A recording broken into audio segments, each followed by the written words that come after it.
just is Ganga river, two river system we discuss, Indus river system and Ganga river system. Okay, so after that we know that in Himalayas we have three major river systems are there: Indus, Ganga and Brahmaputra. So today we will start with the Brahmaputra river system. Okay, so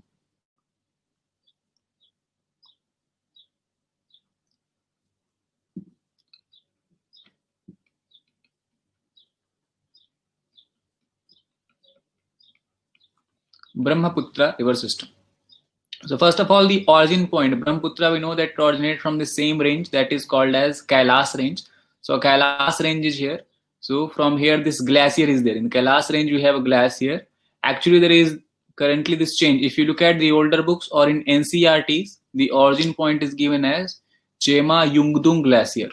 Okay, so in Kailas range, the origin point of Brahmaputra is given as Chema Yungdung glacier. But according to recent study, that has been revealed that now this glacier is no longer the major source of this Brahmaputra river. Now this Brahmaputra river originates from a glacier little south of this. Okay, this glacier is named as Ansi Glacier.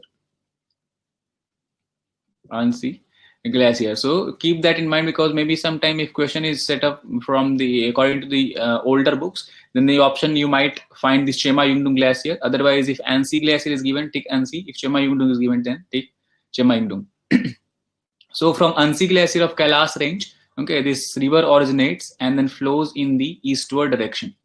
It flows. We know that this Tibet is there, so it flows in the Tibet for about 1,800 kilometers. Okay, so almost a straight course is there in Tibet for 1,800 kilometers, and actually it is flowing between two mountain ranges are there. If I draw on this side, actually it flows in a fault here. Okay, so we have fault on this side. We have Great Himalayas. Okay, if I draw like this, so on the south side of this river, we have this Great Himalayas. We know that is lying in the Arunachal Pradesh and Tibet border. While on this side, we discuss that is the Kailas range is here. So we have Kailas range like this.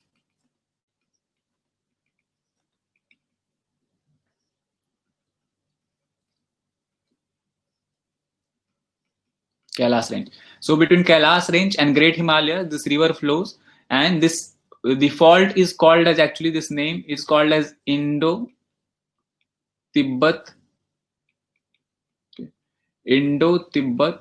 suture zone. Okay, the name of the fault in which the Brahmaputra river flows is called as Indo-Tibet suture zone. Okay, suture zone, because suture, you know, it is like a stitching. So this fault here is kind of stitching these two mountain ranges. Okay, seem like this one side we have a Kailas range, this side we have Great Himalayas, and middle we have this kind of collision, this interaction that is happening. Okay, or meeting we can say it is happening, and seem like we have this kind of suture area is there. So it is called as Indo-Tibet suture zone. So remember this place also. Brahmaputra river flows between Kailas range in the north, Great Himalayas in the south, in the Indo-Tibet suture zone. Okay, it is kind of valley-like structure is here, and it flows like this.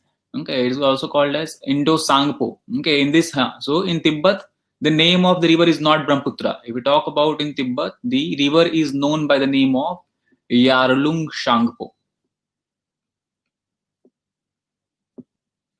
Yarlung Sangpo. It actually translates into purifier.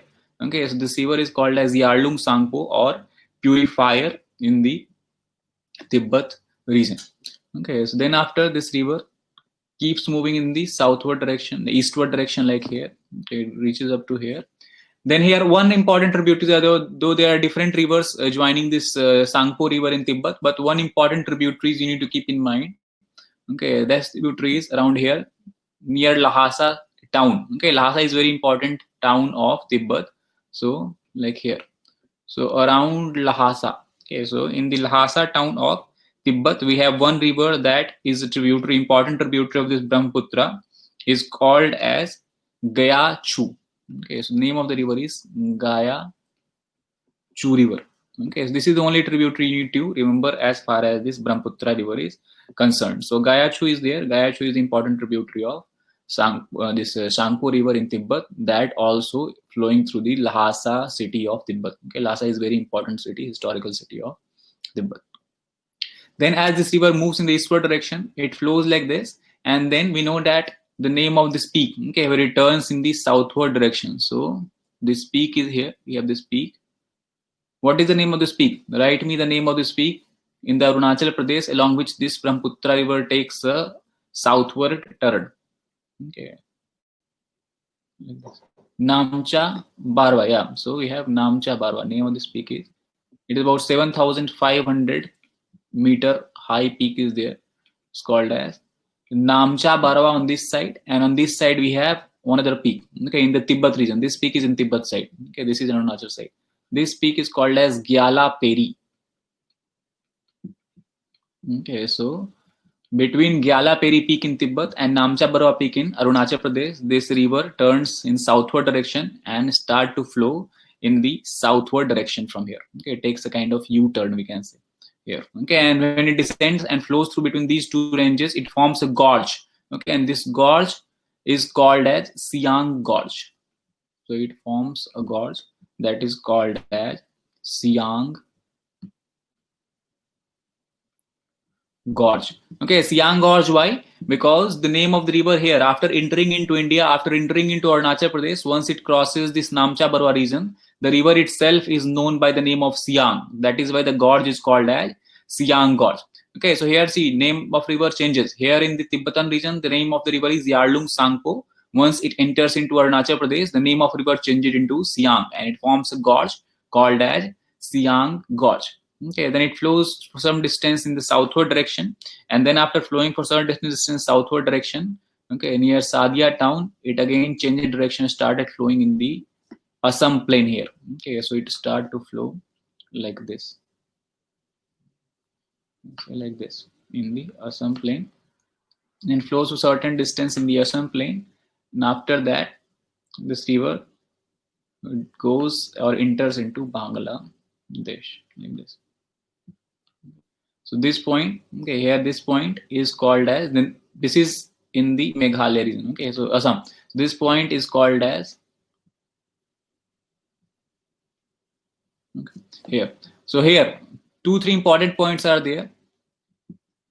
Here we have this Dhubri. Near Dhubri, this Brahmaputra river enters into this Bangladesh, and this place is Sadia. Okay, so this town is called as Sadia town. So Sadia is a place where Sadia is the border of Arunachal Pradesh and Assam. So Sadia is a place where this river enters into plain area. Between Namcha Barwa here up to Sadia, the river is flowing in the mountainous region. After Sadia, the river enters the plain region, and then it travels in this plain that is called as Assam plain up to Dhubri in Assam. And after Dhubri, the river takes a southward turn. Okay, along this, the reason why it takes a southward turn, because here we have this one, 3 mountain ranges are there, hill ranges we can say, okay, in Meghalaya. What is the name of 3 hill ranges of Meghalaya? 3 part of Meghalaya plateau. Write me the name. Okay, of 3 part of Meghalaya plateau we discussed when we talk about Meghalaya plateau. Garo, Khasi and Jaintia, right. So this is the Garo Hills. Okay, the westernmost hill is Garo Hill. So along the western edge of Garo Hills, the river takes a southward turn and enters into Bangladesh. Near in the upward in the upward side, we have Dhubri, that is the city in Assam. Okay, that is overall course of this river. Naming of this river changes from place to place. In this Tibet region, it is called as Yarlung Sangpo. Between Namcha Barwa to Sadia in Arunachal Pradesh, the river is known by the name of Siang River. Once it enters into the plain areas, okay, that is between the Assam region. Here, Sadia, I told you it is at the border of Assam, and on this side we have Assam, on this side we have Arunachal Pradesh. So once it enters the plain areas after Sadia, then the river is known by its original name of Brahmaputra. Okay, so here the name of the river is Brahmaputra, and once this river enter into the Bangladesh, okay, the name of the river changes again after Dhubri, and then here the name of the river is Jamuna. Okay, in Bangladesh, the Brahmaputra river is known by the name of Jamuna river. And from this side, we discussed yesterday that Ganga river was here. Ganga river, one side was going in Hubli, flowing in the West Bengal, and one side I told you enters into Bangladesh. So this river is known by the name of Padma. Okay, so Padma river. So in Bangladesh, Padma river meets the Jamuna river, that is Brahmaputra river, and after that they flow like this. And from this side also one more river joins. Okay, like this. This river is called as Meghna. Okay, Meghna river. And after this, the whole stretch, they form a deltaic region here. Okay, extending up to Sundarban. Okay, in West Bengal. So this whole region or this combined joint branch of Padma and Jamuna, this whole river system is called as Meghna. Okay, so this delta is called as Meghna delta. So that is overall, we can say, the track of Brahmaputra river.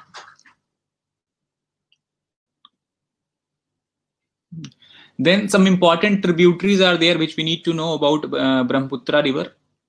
Okay, the important tributaries, again, we can divide tributaries into two ways. We have right bank tributary and left bank tributary. So first of all, again, the first tributary, once this river enter into the Arunachal Pradesh Shadia region, the first tributary of this river is coming from this Arunachal Himalayas, okay, and joining it in the northward side.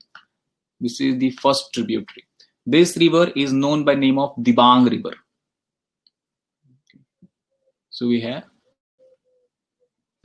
okay, Dibang river. Again, I'm telling you, you should keep a pen and paper with yourself and keep drawing like this. Okay, again, in map, it's very like complex to understand. Okay, in atlas, it is difficult to understand the actual track of the river. So you just need to understand here. Again, see, I told you in Ganga river and Indus river system. In those two river system, the confluence point and the origin point is very important for tributaries also, because tributary itself is themselves are very important rivers. For example, Yamuna is very important tributary. Okay, Son river is itself an important tributary. So that is important. But in case of Brahmaputra, you do not need to focus much more on the origin point and confluence point of tributaries of river. Okay, so if you want, I can you will find it in the notes. I have included it. But for you, for examination point of view, it is not very much important. 1-2 places are there that is important. So you do not need to focus much on the origin point as well as the confluence point. Just here, you need to focus more on the overall course of Brahmaputra river as well as the name of the tributaries. Okay, generally the name of tributary is very important. So you should know the name of the tributaries of Brahmaputra. So Dibang is the first tributary, northward tributary meeting Brahmaputra in Arunachal Pradesh. After that, the second important tributary is again coming from this side like this, coming like this. Okay, and then this tributary goes like this. Okay, and it joins near Sadia. Okay, this river you can see here. This river is called as Lohit river.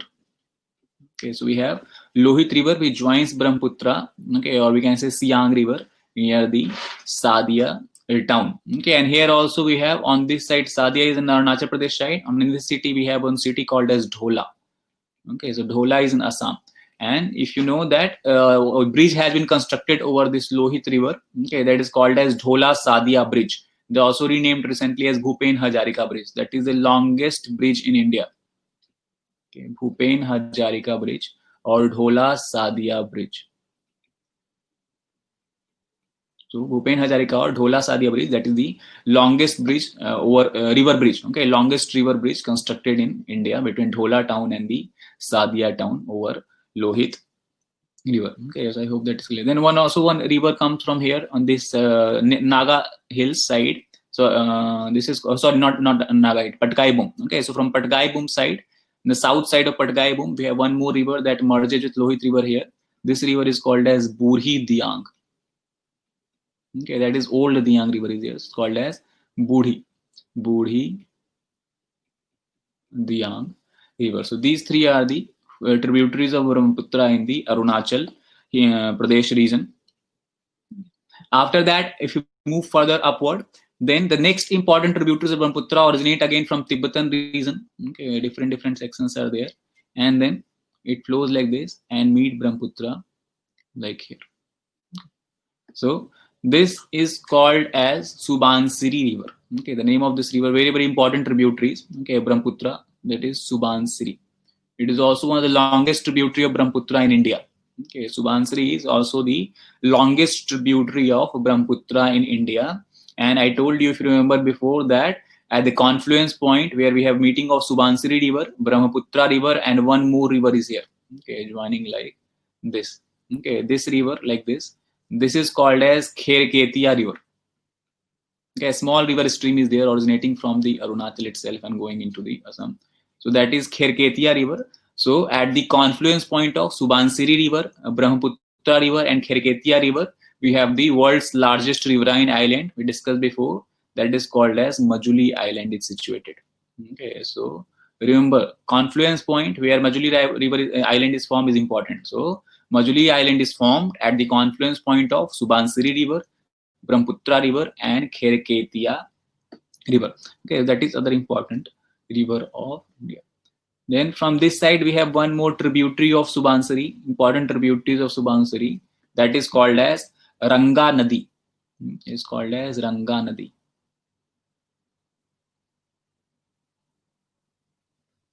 Ranga Nadi, that is tributary of Subansiri River before it meets the Brahmaputra River. So that is the other important tributary.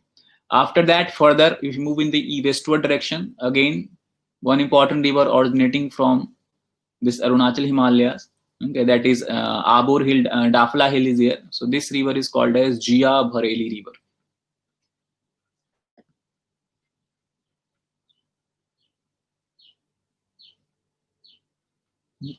So Jia Bhareli is the name of this river that meets Brahmaputra.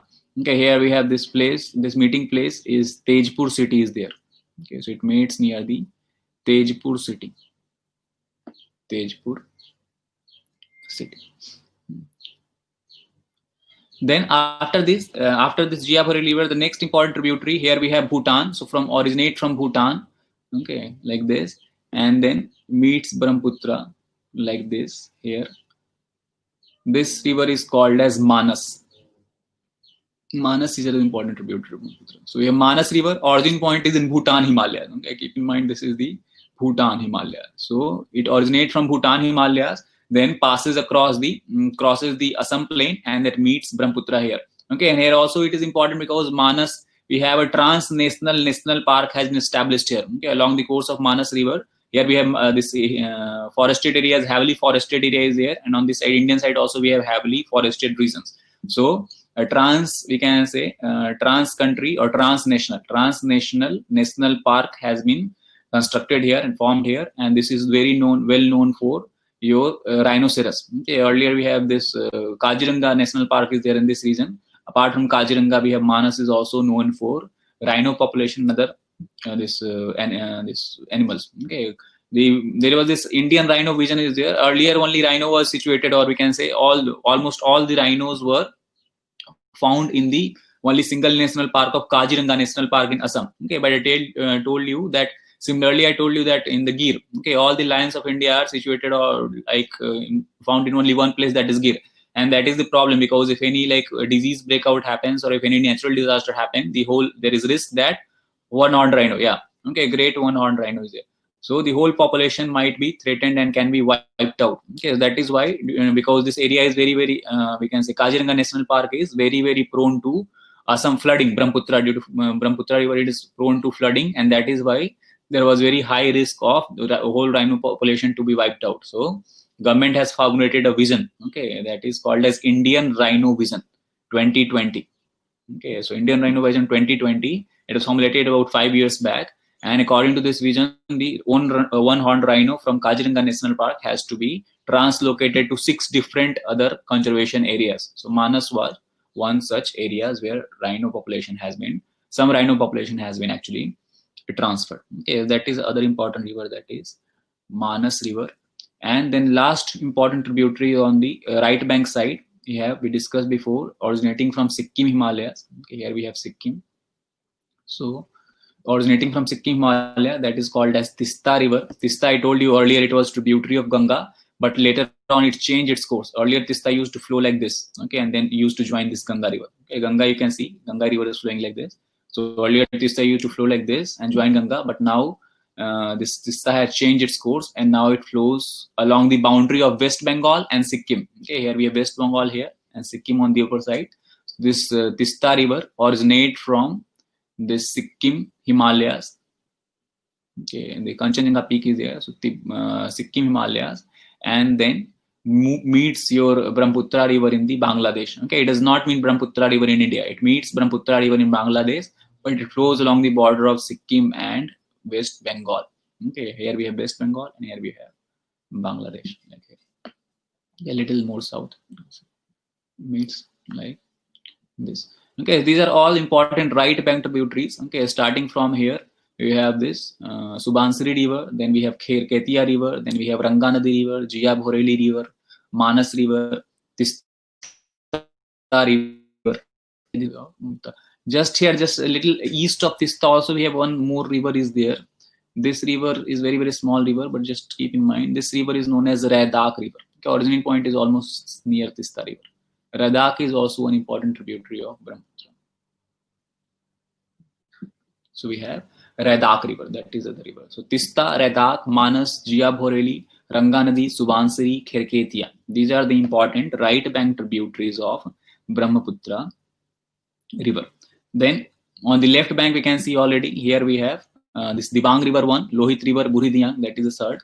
After that, the next important tributary of Brahmaputra river is we have originating from Naga Hills. Okay, so here if we draw here we can consider it as Naga Hills is here in Nagaland. So from Naga Hills of Nagaland we have origin of one river that flows like this and joins just near where this Subansiri river joins from the north, and this river is called as Dhansiri river.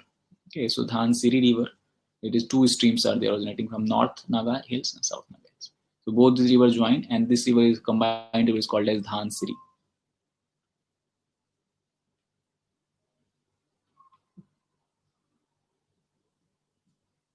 So Dhansiri river is another important tributary of Brahmaputra from the western side. After that Dhansiri river, next river is we have Kapili river. Kapili river.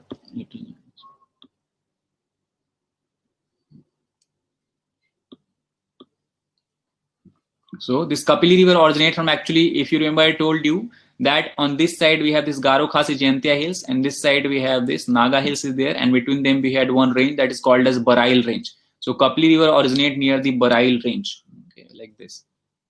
So it originates from this range that is called as Barail range.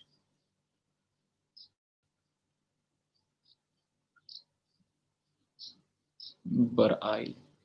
Okay, Barail range. Okay, name of the river is Kapili. Kapili river. So that is another important tributary. And on this side we have on this hill that is called as Mikir hill. We have Garo hill, Khasi hill, Jayantia hill, and this Mikir hill is there on this side. Kapili river flows between Jayantia hill and Mikir hill, and this side we have Barail hill. Okay, so keep that in mind. If you look at the atlas, it will be more clear. So just north of Jia Bhoreli, this Kapili river meets the your Brahmaputra river. Okay, and here we have this just little we can say east of the capital of Assam. Okay, that is not capital, the main city of Assam. Capital is Dispur. So we have Guwahati. Okay, the very important city of Assam, Guwahati. So here we have Guwahati.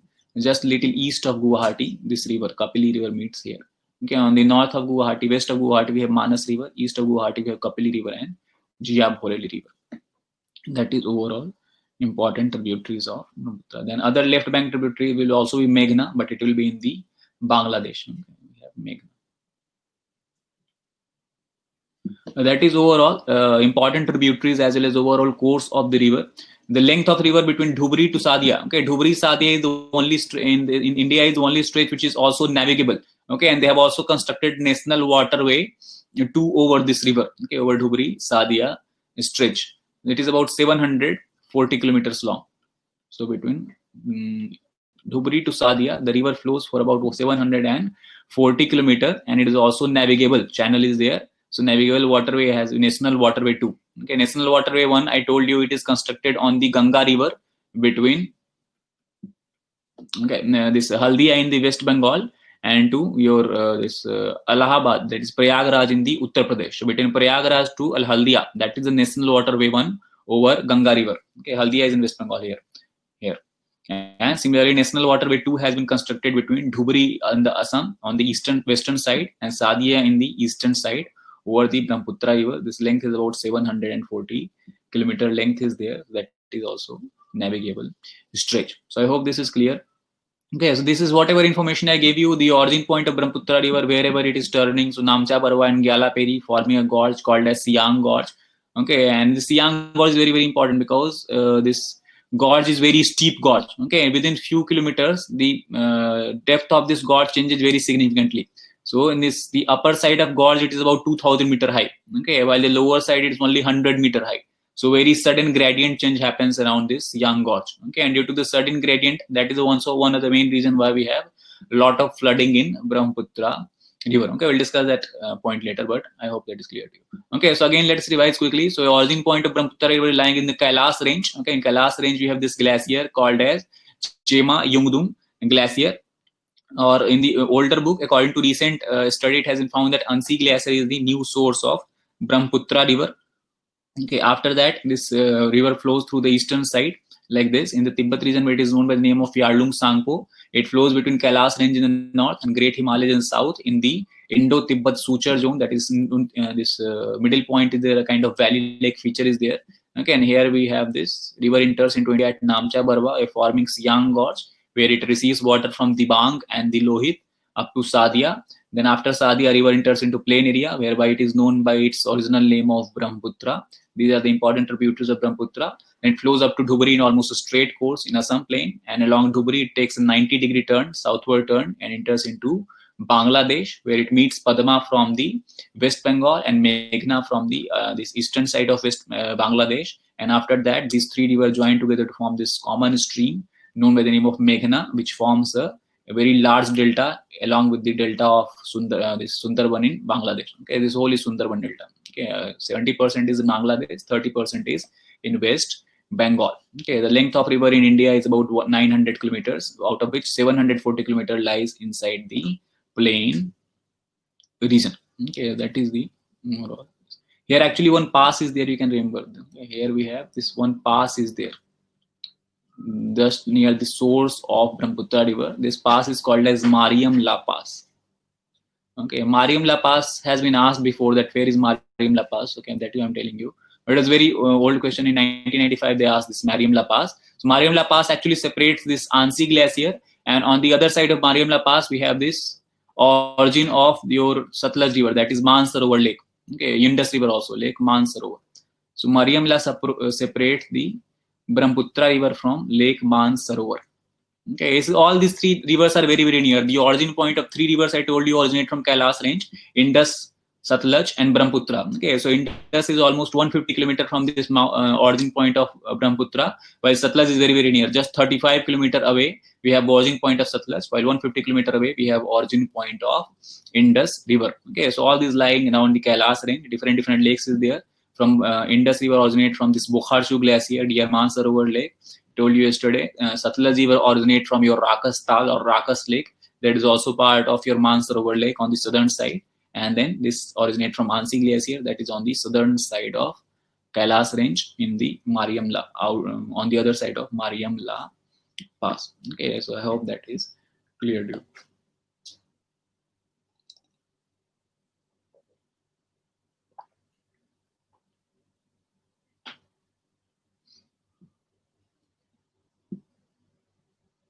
Okay, so that is all about the tributaries and this course of river. Then a few points are there, important points of Brahmaputra river we need to know about. Okay, so let us focus a few points.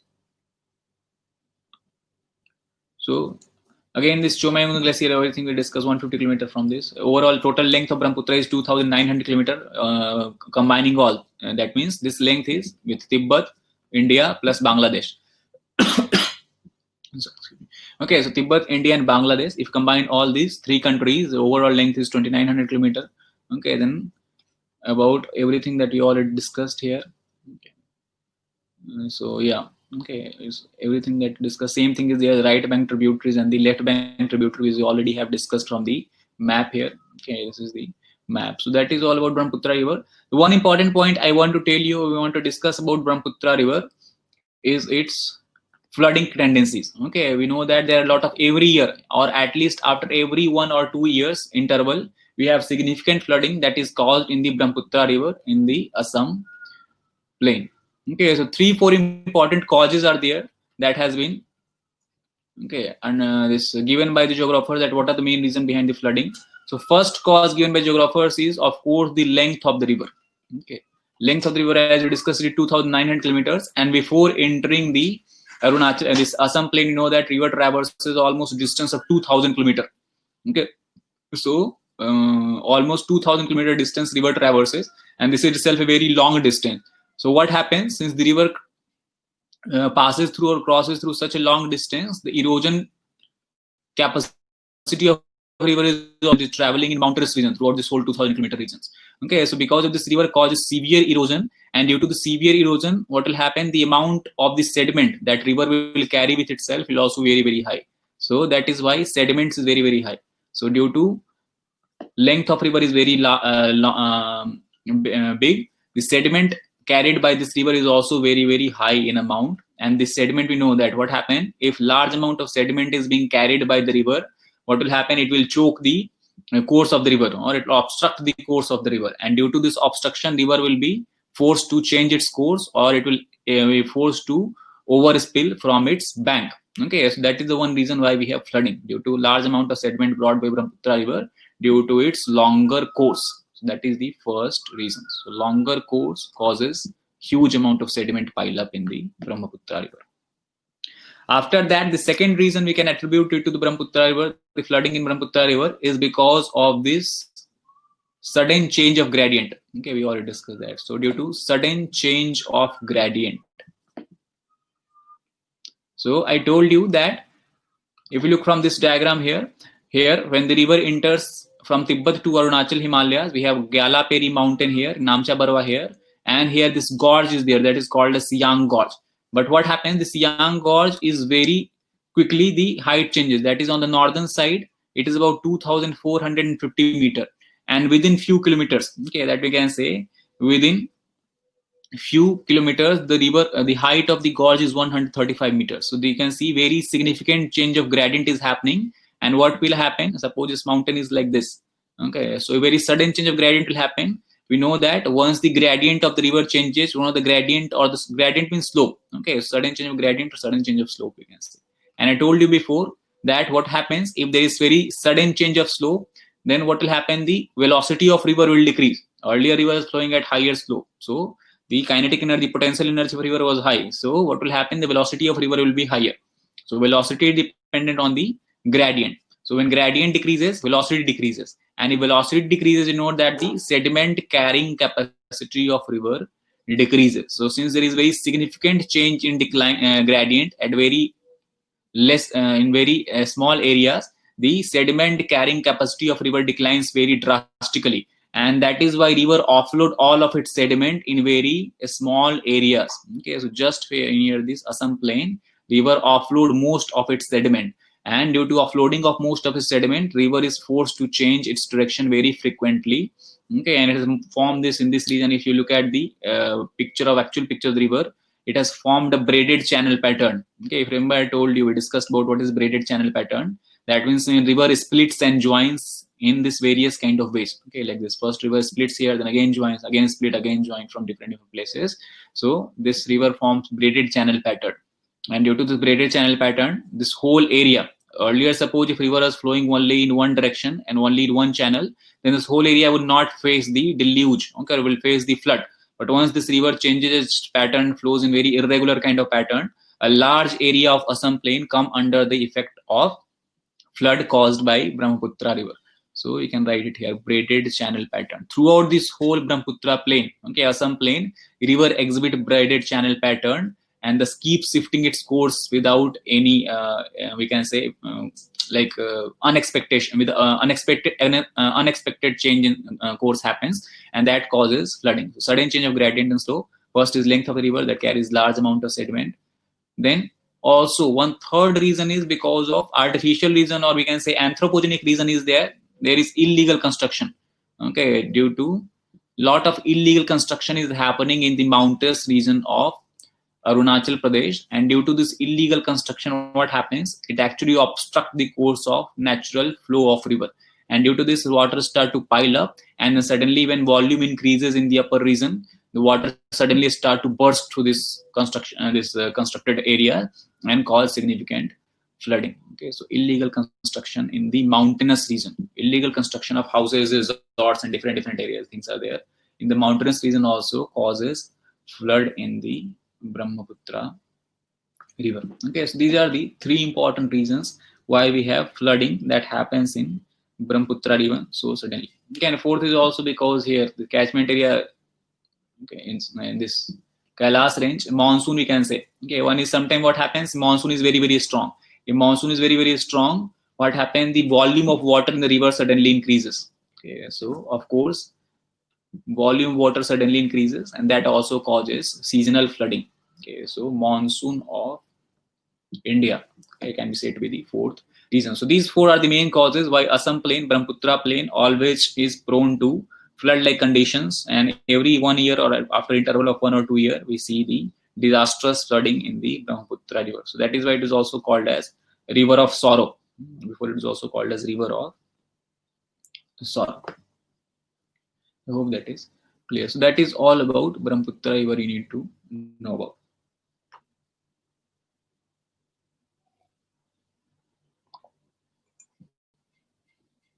Okay. So that completes our Indus, Ganga and Brahmaputra. That is the Himalayan river system of India. All the three river system of India, along with its tributaries and important these places on the river we talked about. Okay, I hope that will be clear to you.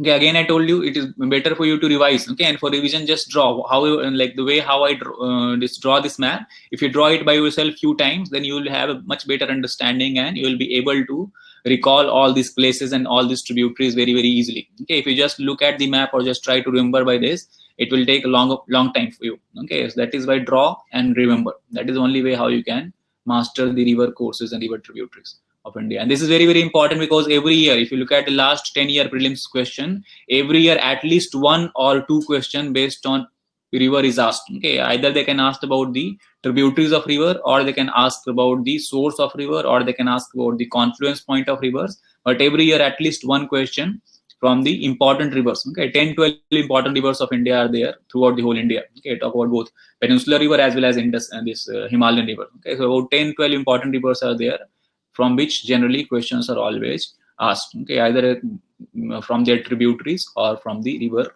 itself.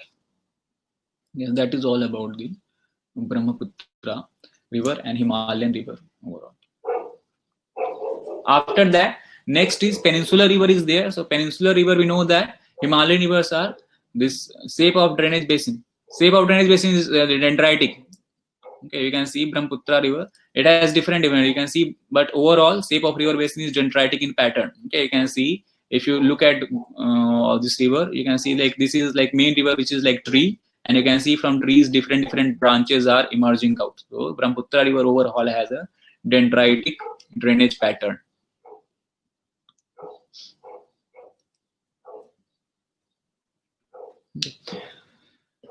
So now coming to peninsular rivers. Peninsular river, we know that the river that originate from the peninsular plateau of India. Okay, that means if I draw the map of India here.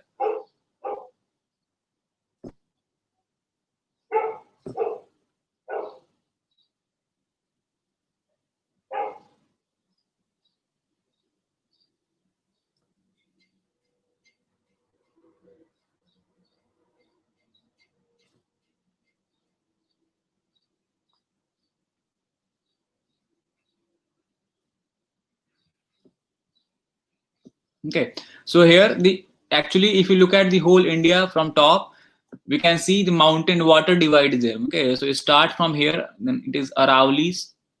We know that here we have Aravallis. Okay, and there here we have Vindhya range. Okay, and then on this side we have Satpura range, and then on this side we have Western Ghat. Okay, like this, and Satpura Vindhya meet here at nearby Amarkantak plateau is here. So overall, this is the water divide of India, starting from your Delhi. Okay, Delhi or Potwar plateau, you can say Delhi is a little here. So it is actually Potwar ridge, but still we can say Delhi Haryana ridge. Okay, we call Delhi Haryana. So this is the water divide of India. From this side of this water divide, that is mountain is there, hills is there. The river flows like this. Okay, on the western side, and on this side, river, all the rivers flow either in the north side or the northeastern side. Okay, like this. So this is the great water divide of India, starting from Delhi, Haryana. Then Aravallis are there, originating from Delhi, going up to this Gujarat. Then here we have Vindhya range. Here we have Satpura range. So Satpura river flows in southward direction. From Vindhya we discussed. Almost all the rivers originating from Vindhya are tributaries of Yamuna river, flowing in a northeastern direction. And then Yamuna meets the Ganga, and then they flow in the eastward direction. Okay, so that is Vindhya, Satpura, and this whole is Western Ghat. We discussed about this in detail. On the west side of Western Ghat, rivers, small rivers are there, very small rivers are there, except Narmada and Tapi. They flow in the westward direction, and on this side of Western Ghat, rivers originate and flow in the eastward direction.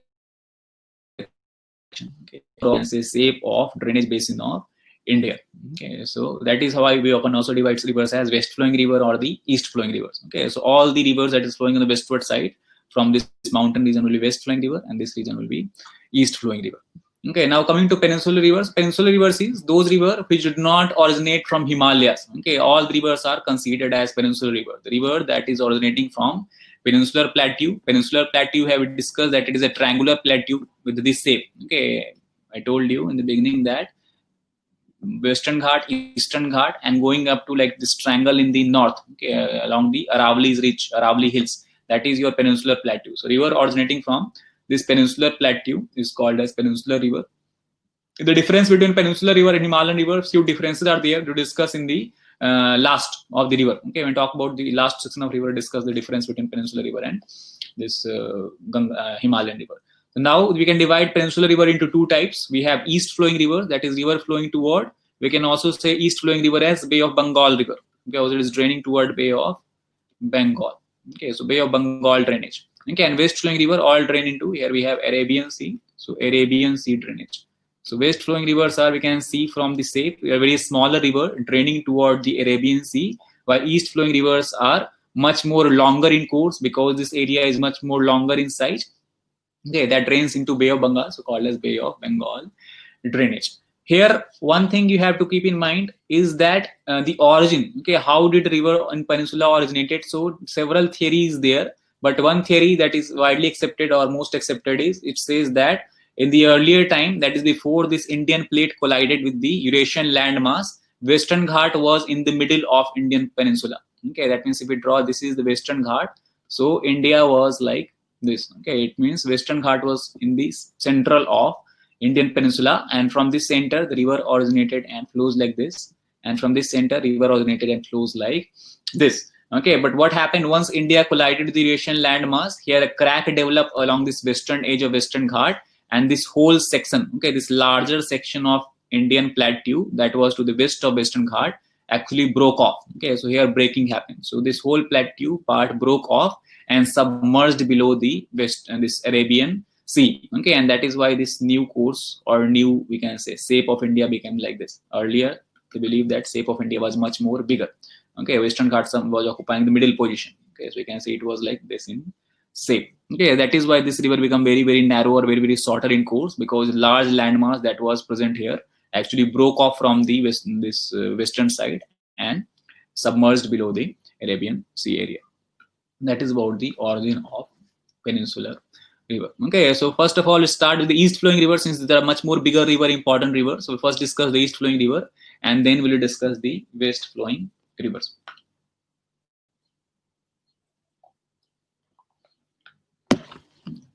So first of all, let us look broadly at the peninsular rivers, east flowing rivers. So what are the important east flowing rivers? So starting from the northern side, you know that here we can see this is the Ganga river. Okay, you can see from the map here, this is the Ganga river. So Ganga is the Himalayan river. Then from Peninsula Plateau, we can see the important small rivers there. We have to discuss about. First is Suvarnrekha river. You can see originating from Jharkhand here and going into. We'll discuss about this this river each one by one, but I'm just giving you overview. Okay, so we have first river, that is Suvarnrekha river. You can see originating from Jharkhand. Here we have this Chota Nagpur Plateau, if you remember. So originating from Chota Nagpur Plateau of Jharkhand, then flows like this between West Bengal and Odisha border. This is your Odisha. Okay, this is Odisha. This side we have West Bengal. That is the Suvarnrekha river. Then we have one other river originating from your Chhattisgarh region, flowing in the Odisha. That is Brahmani river. Okay, here we have one Baitarani river is also there. Okay, Baitarani river. So Suvarnrekha, Baitarani river. Okay, cool. See here, you also need to focus on the, I told you that this orientation wise question is very, we can say, common type of question asked every year in prelims examination. So they can simply give you 5 east flowing river and ask you to arrange them in north to south or south to north. Okay, so try to remember this orientation, which is on the northernmost side, which river in the southernmost side. Okay, again, if you look at the map and draw by yourself, it will be very much easier for you. So Suvarnrekha river, then we have Baitarani river, then we have Brahmani river, then we have the biggest river on this side, we have Mahanadi river, the tail is tributary. So Mahanadi river originating from Chhattisgarh. Okay, Dandakarani region I told you. So originate from Dandakarani region here and then flows on the Chhattisgarh. Tell me the name of dam that is being constructed, that has been constructed over Mahanadi river. What is the famous dam in India that has been constructed over Mahanadi river? If you remember, if you know, then write the name of dam. Okay, so we have Mahanadi river. Then we have Hirakud, yeah, right. So we have Hirakud dam here, just at the border of UP, Odisha, and yes, yeah. Hirakud is also the highest earthen dam of the world. Okay, Hirakud is considered the highest earthen dam of the world. Then after we have Mahanadi, tail is tributary of Mahanadi. Then the longest river of peninsular India, we have Godavari, you can see, originating from here, Western Ghat, flowing up to Andhra Pradesh here. Then we have Krishna. Bhima is an important tributary of Krishna. Tungabhadra is also an important tributary. Then we have Penner river. Then we have Pala river, Ponnaiya river. These are the important three very small rivers are there. Okay, so Penner, Palar, Ponnaiya. Then we have Kaveri, one very important river. And here we have one river. Okay, like here, that is called as Vaigai. Okay, so Vaigai river. So these are the important rivers about which we need to know about in the peninsular plateau, east flowing rivers. Okay, Suvarnrekha in the north, from Suvarnrekha in the north to, you can say, Vaigai river in the south. Okay, that is the river system of east flowing river system of peninsular plateau. Okay, so now we need to know about this river, each river one by one, a little detail. For a small river, not need to go into much detail, but for these bigger rivers like Godavari, Mahanadi. Okay, 4 rivers you have to read in more detail as compared to other rivers. So first is Mahanadi, Godavari, Krishna, and Kaveri. Okay, so 4 important east flowing rivers of peninsular plateau you need to know in more detail. And other river you just need to know about the origin point, this draining point, and like 1 or 2 important points regarding them. But in these 4 rivers you have to know about the tributaries name also, as well as origin point and this confluence point and everything about this river. Okay, so first we'll start from the Suvarnrekha river, that is the easternmost river, northernmost river from the peninsular plateau. The Suvarnrekha river, first of all, I told you, it originates from this part of, here we can say Ranchi district is there. Okay, if you remember when we talk about this peninsular plateau, I told you we have Chota Nagpur plateau, which is made up of 2 plateaus. One is Ranchi plateau in the south. What is the name of the plateau? Part of Chota Nagpur plateau in the northern side. What is this plateau called? Write me. Okay, this southern part of Ranchi, Chota Nagpur plateau is Ranchi plateau. Okay, and I told you that this Chota Nagpur plateau example of Rift Valley. Okay, that means graben and horse formation. And here we have one river flows in this Rift Valley, originate from here, flows like this in this Rift Valley. Okay, this river is called as Damodar river. Okay, so we have Damodar river, a small river is there, originating from this Chota Nagpur plateau. The northern part is Hazaribagh. Okay, if you forgot, it is Hazaribagh. Okay, so Hazaribagh plateau in the north, Ranchi plateau in the south. Between them we have Damodar river, and then we have this river Suvarnrekha river, originate from this side of Ranchi plateau like this. You can see the course of Suvarnrekha river. Okay, it is not very clear, but here. Okay, so this is the Suvarnrekha river. This like this. Okay, we draw like on the red line. Okay, so passing through Jamshedpur, okay, Singhbhum district, Suvarnrekha river like this, and then goes into Odisha, West Bengal border, and drains into Bay of Bengal. Okay, that is about the Suvarnrekha river. Suvarnrekha river is very, very important from the point of view of iron and steel industry. Okay, if you remember, we discussed that around this Ranchi plateau and Hazaribagh plateau, that is part of Chota Nagpur plateau. I told you that this is also called as Ruhr of India. Okay, because here both iron as well as coal are found, and due to this iron and coal mines that are available here, we know that for any steel industry, iron and coal are 2 very important raw material for steel industries. And that is why we have a lot of steel industry that has been developed around this Chota Nagpur plateau. Okay, similarly, we know that in Jharkhand, Orissa, West Bengal, a lot of bigger steel industries has been situated.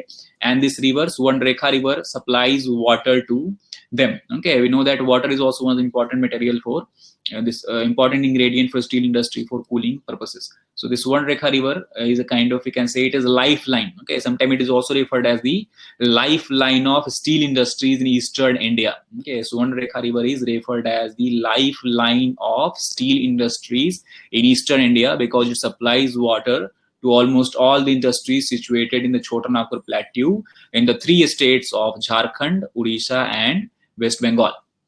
Okay, then here one important thing about Suvarnrekha river, due to this, okay, see, the problem is that it is lifeline to the industries, and because it is a lifeline to the industries, the life in the Suvarnrekha river itself has suffered. The geologists and geographers have declared this river as a biologically dead river.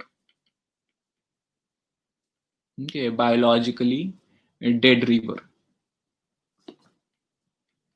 Okay, the reason is because, see, all the industries actually this discharge their effluent, discharge their pollutant in the Suvarnrekha river, and due to this, what happened? You know that temperature of the river will increase, of course. Okay, so temperature increases, and due to large amount of pollution, what happens? The dissolved oxygen level also decreases. Okay, so temperature increases and dissolved oxygen level decreases, and that is not very good condition or favorable condition for growth of marine organisms. So life, okay, we can say about the this aquatic life, not marine, okay, because it is river. So aquatic life in Suvarnrekha river in the last 1 decade has become almost non-existent because of severe pollution caused by the effluent discharge of the steel industries located in the bank of Suvarnrekha river. So that is why the geographers have declared Suvarnrekha as biologically dead river. I hope this point is clear. Okay, that is the Suvarnrekha river. Then Suvarnrekha, one other interesting thing is that Suvarnrekha, how did the river get its name? So Suvarnrekha, actually, if you look in Hindi, it is like Swarn plus Rekha. Okay, and Swarn is gold. Okay, so it will translate into English as gold streak. Okay, so something like gold streak. So this river is considered as a gold streak. The name is like gold streak because this river, in the bed of this river, alluvial gold sediments are found. Okay, so alluvial gold, earlier, now not a lot of gold, but in earlier time there was a huge supply of alluvial gold that was found in the bed of Suvarnrekha river, and the gold was mined.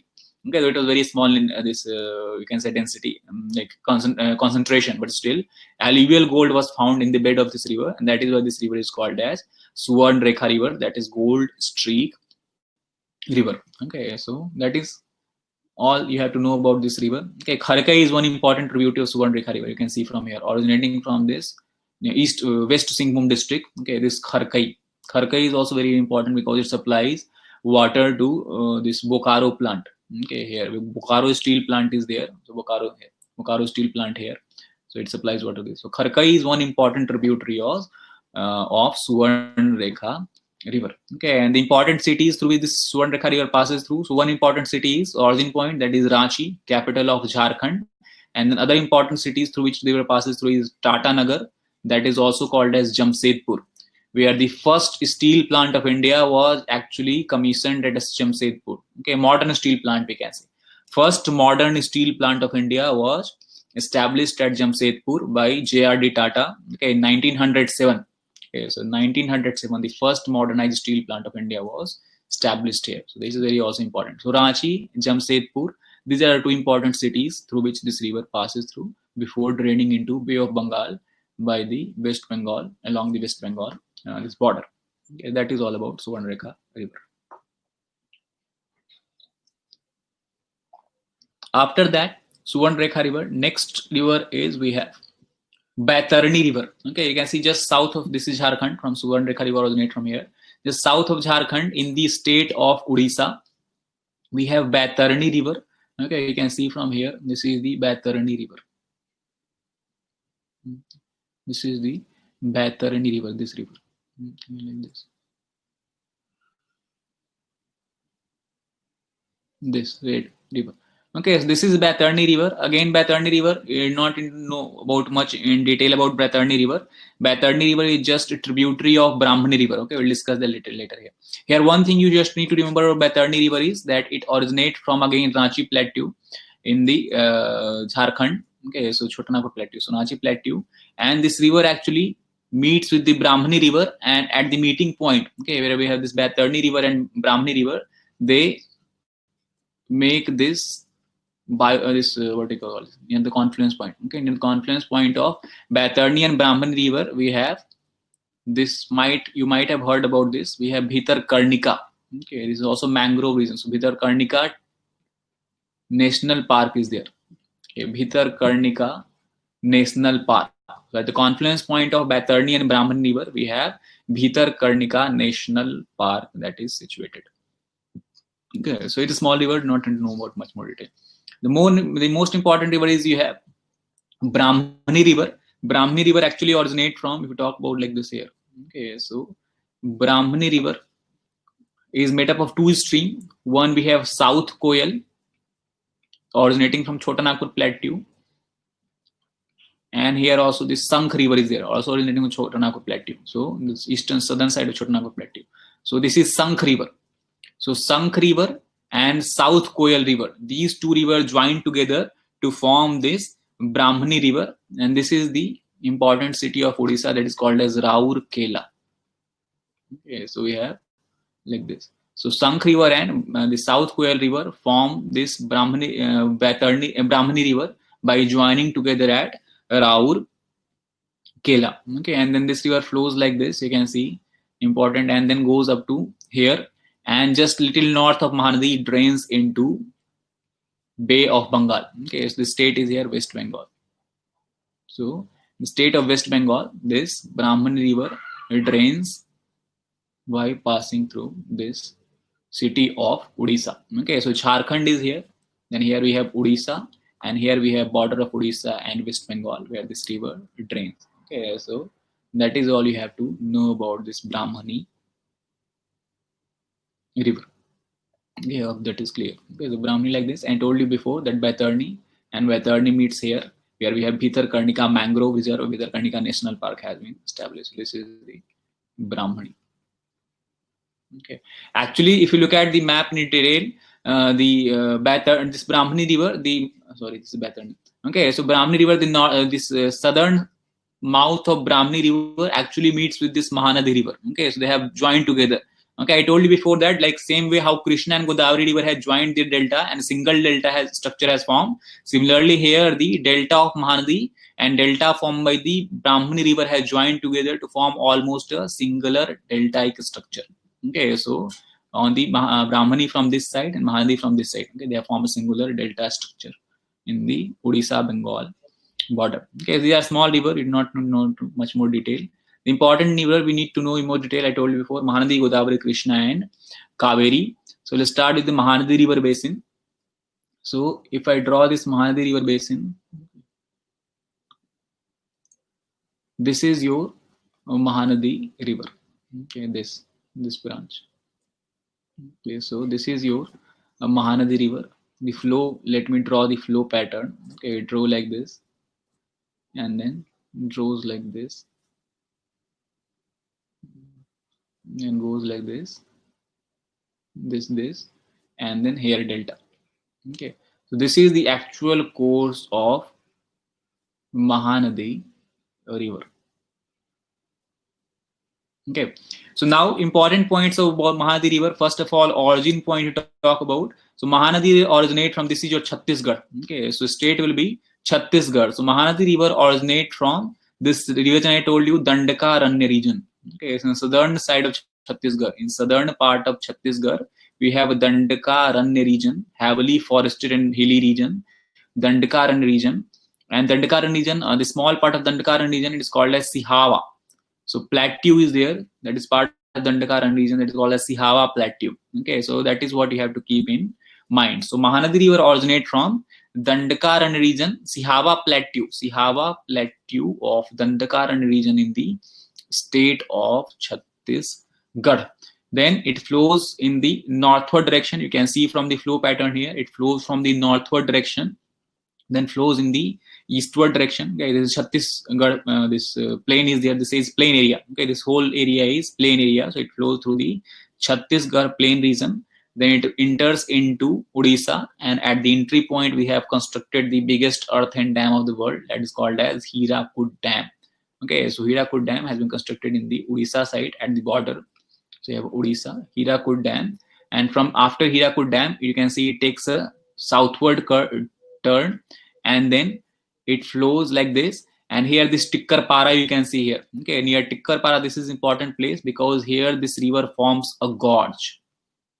Okay, so near Tikkarpara, Mahanadi river forms a gorge because here we have this Eastern Ghat range there. Okay, so this is hilly area. Near Tikkarpara, we have hilly region. If you remember, I told you in Odisha we have this, the upper side of Eastern Ghat, that is Malia Konda range. Okay, if you remember from the previous lectures. So the Malia Konda range of Eastern Ghat is present here. So this river flows through this Malia Konda range and forms a gorge. Okay, gorge is like very deep and narrow kind of valley. Okay, so this is deep and narrow valley are called as gorge. If any of you don't know, that is what gorge is. Okay, three terms are there actually used. First is valley. Simple valley is the valley formed by the river. Then a very deep and narrow valley, then as compared to normal valley, it is called as gorge. And when it becomes much more broader, it is called as canyon. Okay, so three terms are there. Three types of valleys are there that river forms. First is regular valley, that is also called as V-shape valley. You can see the shape is V. So first is normal V-shape valley. Second is when it becomes much more deeper, it is called as gorge. Okay, Indus River discussed several gorges. This Indus River and tributaries form in Himalayas. Okay, remember those gorges. And then when it becomes much more broader after a significant period of time, it is called as canyon. The largest canyon of the world you might have heard about. It's called as Grand Canyon. Okay, Grand Canyon formed by Colorado River in USA. Okay, so Colorado River forms this Grand Canyon. It's the reddest canyon you might have seen in the photos or somewhere pictures. Okay, so largest canyon in the world is formed by Colorado River. So anyway, this Tikkarpara is the place where this Mahanadi River flows through the Eastern Ghat, Malia Konda range of Eastern Ghat, and forms the Tikkarpara gorge. Okay, and then after that, this river again enters into the plain areas and forms this extensive delta near Naraj. Okay, Naraj is part of Cuttack district is here. Okay, so in Cuttack district of Orissa, this place is there called as Naraj. Near Naraj, this river forms the very large delta. This delta is about 10,000 square kilometers area. Okay, it forms a extensive delta, almost as large as 10,000 square kilometers. Okay, overall it is about 150 kilometer broad breadth wise. It is 100 and width wise 150 kilometer wide delta is formed near Naraj, that is part of Cuttack district in Odisha, before draining into Bay of Bengal. Okay, and the point where it drains to Bay of Bengal, that point is called as Falls Point. Okay, this is important fact. So that point is called as Falls Point. What is Falls Point? If anyone asks you, so Falls Point is the point where Mahanadi River drains into Bay of Bengal. Okay, it's called as Falls Point because earlier time there was one, this place was there and this place was there. So when sailor or ships used to come to this place, instead of going to this northern place, okay, I'm forgetting the name of this place. Okay, they used to go to this place because they have very strong resemblance with each other according to their coastline. Okay, so many times the sailors or ship, these captains of the ship, they used to mistake this place or near Naraj as the some other place on the northward side. That is why it's called as Falls Point, because it was falsely interpreted as the wrong place. So anyway, Falls Point is very important place. And here also we have near this Falls Point on the upper or the northern side of Mahanadi River, one important and one of the major ports of India. Okay, I told you total 16 major ports are there in India, and one of them lies in the Odisha. When we talked about the coastal plain, eastern coastal plain, if you remember, write me the name of port. What is the most important and one of the major port of Odisha and the eastern coastal plain? Paradip, right? Very right. Okay, so on the northern edge of Mahanadi River, we have Paradip port. Okay, Paradip port. Paradip port, mostly it is engaged in, though it is engaged in all kind of commodity, but mostly raw iron and raw coal, raw iron actually, not raw coal. Okay, raw iron and sometimes raw steel are mostly this transportation, or we can say the trading happens via this Paradip port. Okay, to the East India, East Asian side. Okay, South Korea and this Japan is there. So from here, because here on this side we have in the Dandakan region we have this Baila de la Plateau is here. Okay, in the Dandakan region near the origin point of Mahanadi River, we have this mine, the one of the richest iron ore mine or iron ore reserve of India, It's called as Bailadila mines because it resembles like Baal. You know what is Baal? Baal is ox. Okay, so if you look at the ox, they have this kind of hump is there on the top near the neck. So this mine resembles like the hump of the ox. So that is called as Bailadila mines. So from Bailadila mines, the industries actually mine these raw iron, and sometimes they process it, make into raw steel. And then this is also the nearest port. So via this port, the trading of this raw iron or the raw steel happen. Okay, iron ore or raw steel we can say happens via this Paradip port. Okay, so that is all about the Mahanadi River. Then important tributaries you can see from the picture here. So just remember the name. You do not have to remember the details of this tributary, but the names are the thing that is asked. The tributaries of Mahanadi River has been asked before also. So important 6 tributaries are there. You can see from the picture that is important. The first is, okay, if you look on from the this will be your left hand tributary. So this is Mahanadi River because it's flowing in this direction. So this is on the left side. So this is your Sivnath is the first tributary. So Sivnath. After that, the second tributary is Hasdo. Okay, Hasdeo, or sometimes it is also called as Hasdo. Okay, so Hasdo is more clear. So Sivnath is there. Then Hasdo is there. And third important tributary is Mand is there. And then fourth important tributary is Eid is there. So 4 important left bank tributaries of Mahanadi River you can see. Sivnath, Hasdo, Mand, and Eve River. While in the we can say right hand tributary we have Jonk River. Then we have Tel River. 6th is Tel River. Tel is one of the longest tributary of Mahanadi River. Okay, so we have Tel River. So Ong, that is 5th. 6th is Tel River. Okay, this is the question that was asked in prelims, that Tel is tributary of Godavari River. Okay, true or false? So that is false. Tel is a tributary of your Mahanadi River. So Tel River is the longest tributary of Mahanadi. So Jonk, okay, we can say Jonk River. Jonk here. Okay, so we have Jonk. So Jonk, we have then Ong and Tel. Okay, so these 3 tributaries are there on the right hand side. So 4 important left bank tributary, that is Sivnath, Hasdo, Mand, and Eve, while 3 important right bank tributary, that is Jonk, Ong, and Tel. Just you need to remember the name of these tributaries, nothing else, nothing more than this. Okay, so that is all about the Mahanadi River. Again, simply instead of just drawing all these things, you can simply draw this whole course as I told you. Okay, simply draw this Mahanadi course on the whenever you're trying to practice it, and draw all these rivers. Okay, so you will remember also the orientation, which is the first tributary, which is the second, and how they are arranged. So Sivnath, Hasdo, Man, Eve, Jonk, Ong, and Tel. These are the 7 important tributaries of Mahanadi River. Hirakud Dam is on the Mahanadi River. Tikkarpara Gorge is in the Mahanadi River. Naraj or Katak Delta is there on the Mahanadi River. The river where drains to Bay of Bengal, that is called as Falls Point. The origin point is in Dandakaran region, where we have Sihawa Plateau. In Sihawa Plateau, we have Bailadila mines. It will become, you need to remember this in the economic geography side, in iron ore reserves. Bailadila mines, and these are 7 tributaries. That is all about Mahanadi River. You need to remember nothing more than this. Okay, unless and until there is some current affairs or some new places are in news, then of course you need to remember. Otherwise, this is all use that is relevant from your examination point of view. So that is all about Mahanadi River. After that, moving forward, the next important river, also the longest river of the peninsular India, we have Godavari River. You can see this is the bigger picture of Godavari, originating from Western Ghat here, okay, in Maharashtra. This Western Ghat. So Godavari River originates from this Western Ghat side. We have it is also sometimes called as Dakshin Ganga. Okay, other name of Godavari River is very religiously. There is also huge religious significance of this river. Every year you might have heard about. After every 12 years there is this festival, Godavari Pushkar festival, that is held. So, and also Kumbh Mela organized on the bank of Godavari in Nasik district. So it has also religious significance. So anyway, Godavari originates from this plateau in Maharashtra in Western Ghat, that is called as Triambak. So origin point of Godavari is near Triambak Plateau is there. So from Triambak Plateau in northern Sahyadri, it is part of northern Sahyadri. We have Nasik here. So in Nasik district of the northern Sahyadri, that is Western Ghat. From the Triambak Plateau, we have origin of Godavari River.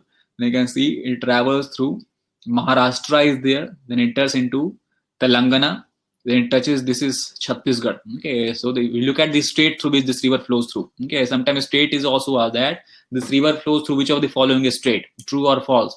So it originates from Maharashtra, flows through Maharashtra, enters into Karnataka, Telangana, you can see. Then it touches slightly the border of Chhattisgarh, and then after that it flows to Telangana for some distance, and then after it enters into Andhra Pradesh, and then it drains into Bay of Bengal, okay, forming this delta, okay, from east Godavari to west Godavari, that is Kakinada. Okay, Kakinada, and on this side we have this. So that is the 4 states are there. For Maharashtra enters into Telangana, then it touches the border of Chhattisgarh, and then it enters in the plain of Andhra Pradesh. So these are the 4 states through which your Godavari river flows through.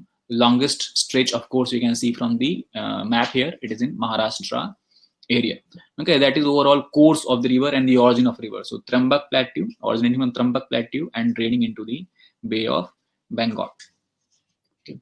Let us understand this. So, like if you look at the tributaries, okay, first of all, let us look at some few important points, okay, about Godavari. So you can write about these points. First, Trambak Plateau, that the origin point. The Godavari is also known by the name of Dakshin Ganga.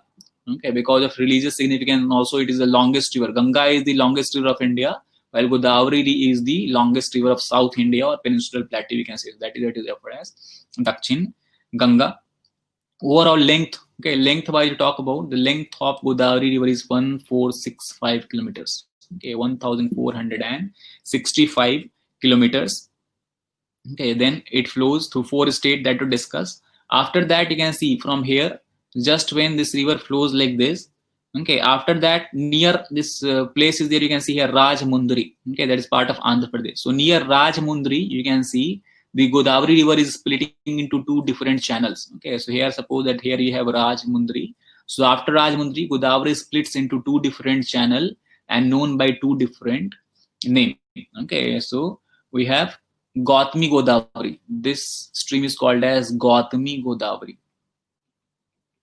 Okay, after Rajmundri is here, you can see. So after Rajmundri, you can see it is splitting into 2 channels. So the northern channel is called as Gautami Godavari. The southern channel is called as Vasisht Godavari. Okay, so Godavari river is split into 2 channels, Gautami Godavari and Vasisht Godavari. Okay, and then it forms this delta, combined form, and this delta is in lobate shape. Okay, shape of this delta is 10 like this. Okay, this kind of shape is there of delta formed by Godavari river. This is called as lobate type of delta. So then Godavari river forms a lobate type of delta.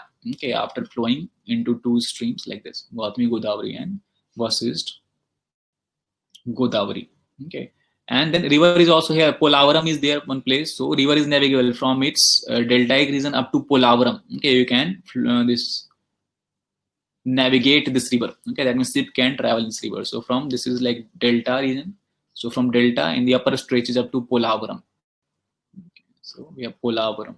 So from its mouth, okay, I told you head and mouth. So this will be head, this will be mouth. So from its mouth up to Polavaram in the Andhra Pradesh, this river is navigable. This overall length is 300 kilometers. In the 300 kilometer stretch, this river is navigable. Okay, so that is the broad points, broad things about Brahmaputra river. Now we need to know about the important tributaries of this river. Okay, so you can see from diagram here, this is the Godavari. Okay, so this is the Godavari river, and then here we have few important tributaries start from this river. So of course the longest tributary, you can see this is Manjra. Okay, it is only important right bank tributaries. All the important other tributaries of Godavari is left bank. Manjra is the only important right bank tributaries of Godavari river. Okay, so we have Manjra like this. Okay, over Manjra river like this. Okay, we have this dam, Nizam Sagar Dam has been constructed. Okay, and here this is how. So it is the longest tributary of Godavari river, and also the most important right bank tributary of Godavari river. Okay, that is your Manjra. Then here, okay, if you look at this on the left bank side, the largest tributary. See, Manjra is the longest, we can say, okay, in the length wise, but the largest tributary according to the volume wise. Okay, river is considered by 2 ways. River can be long river, or river can be large river. So large is when you consider the volume of water of the river. So according to volume of water, here we have see from the Satpura range, 3 rivers are there that are originating from Satpura range. First we have Vardha river, you can see from here. Okay. So on the left bank side we have one is Vardha river. Okay, Vardha river, it is like this. Okay, this is Vardha river. Then again from the other side of Satpura we have this Wainganga river. Okay, so we have Wainganga river along which we have Nagpur situated. So also originating from Satpura range. So from Satpura range we have Vardha is one river that is originating like this. Then we have Wainganga, that is other river originating like this. Okay, and one other river is there, that is Penganga. Okay, so you can see Penganga, it is from this side. So we have this Penganga river. So Penganga river, Vardha river and Wainganga river, these 3 rivers then join together to form a single river that joins Brahmaputra. You can see from this diagram which I am making here.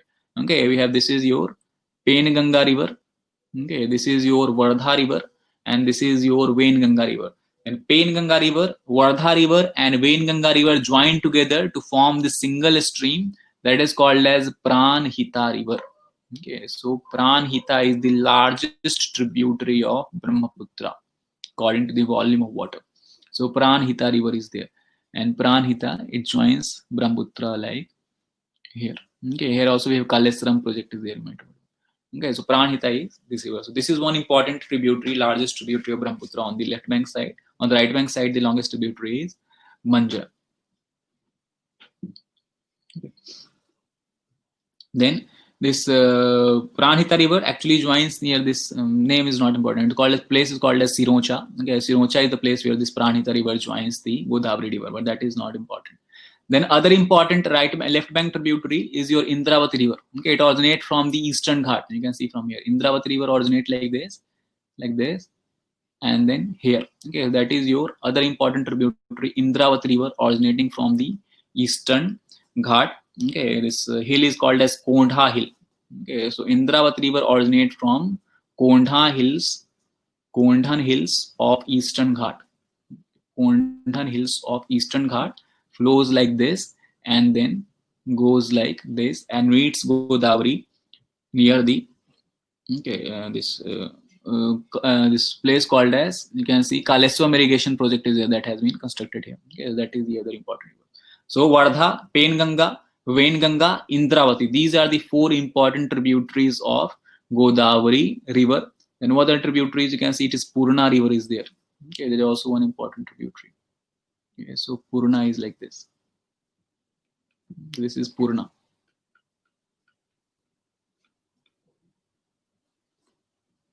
Okay, so Purna river, Penganga river, Vardha river, Wainganga river, Indravati river. Okay, on the Indravati river, also this river we have one very important waterfall has been situated, that is called a Chitrakoot waterfall. So Chitrakoot waterfall is situated on the Indravati river. Okay, keep that in mind.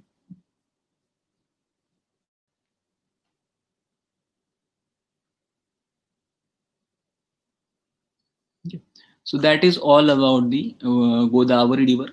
Okay, important points that we discussed. A few important dam projects are there. You can see Nizam Sagar Dam is there, constructed over Manjra river, and then we have Sriram Sagar Dam, constructed over Godavari river, main course of Godavari river.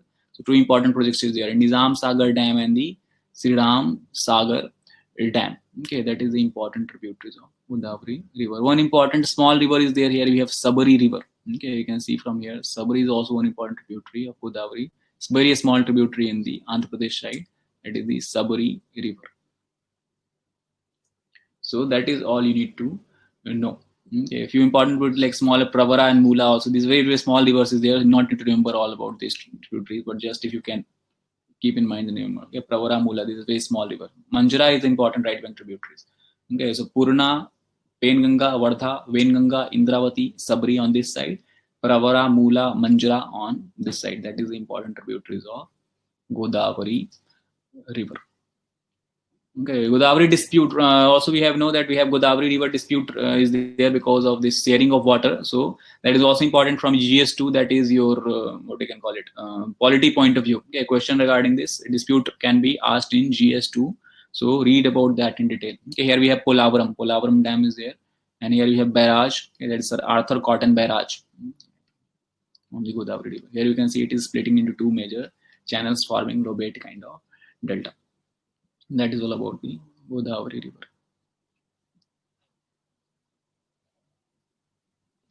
Okay, the question I remember that was asked in 2015 prelims regarding the Godavari River. They gave 4 rivers were given. Okay, so 4 rivers were given. One was Vamsadhara River, I remember.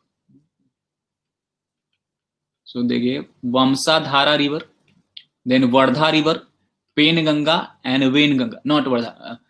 4 rivers were given in the option: Penganga River, Vainganga River, Indravati River, and Vamsadhara River. And they asked that which of these is not a tributary of Godavari River. Okay, so Vamsadhara is independent river, it flows in this side. Okay, so Vamsadhara is not a tributary of Godavari River, but we can see from here Penganga, Vainganga, and the Indravati are tributaries of Godavari River. Okay, a simple question is there. Tributary based question is asked. Very easy questions is there. If you remember them easily. Okay, so this is bigger river. Tributary name is important.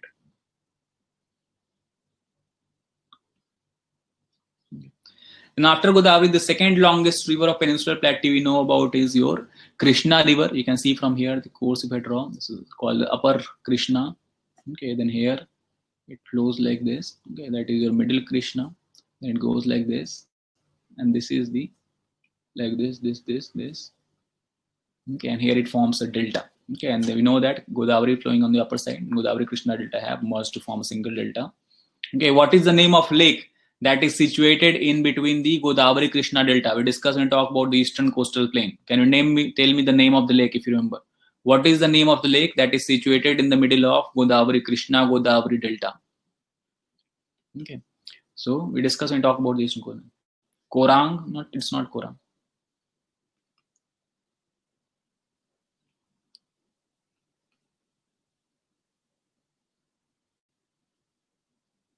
Kolleru, yeah, Kolleru is the name of the lake. Okay, so we have Kolleru.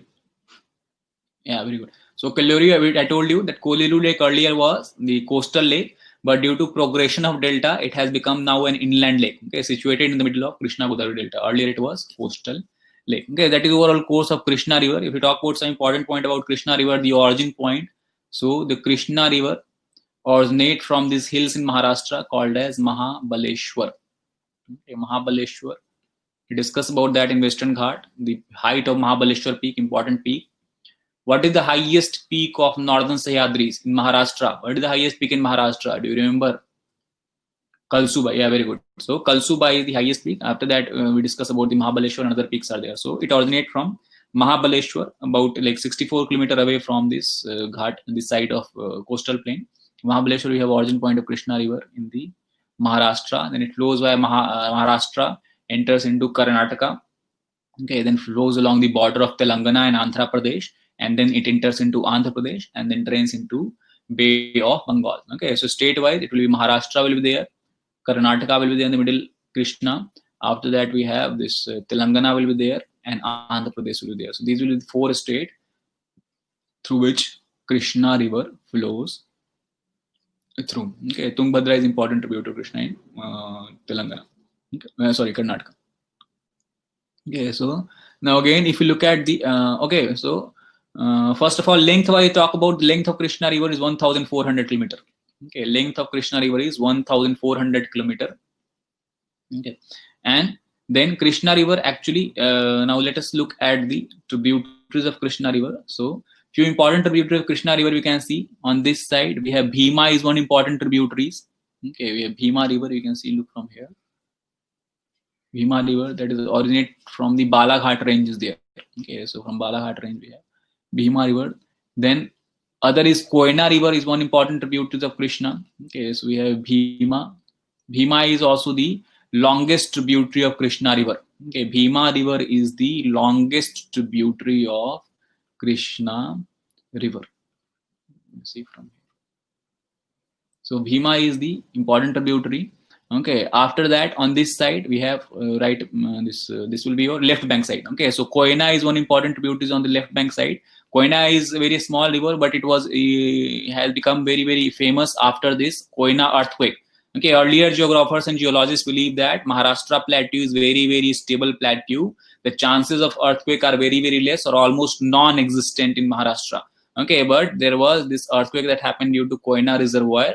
Okay, and that is when I told you when talk about earthquake that this was the example of RIS. Okay, RIS is reservoir induced seismicity. We constructed a very big dam on the Koyna river, and this dam actually led to subsidence of the rock structures below these areas. Okay, and that is why that led to generation of earthquake. So it was example of a dam related earthquake that is also called as reservoir induced seismicity. Okay, in 1961. Okay, so 1967, not 961. 1967 we had this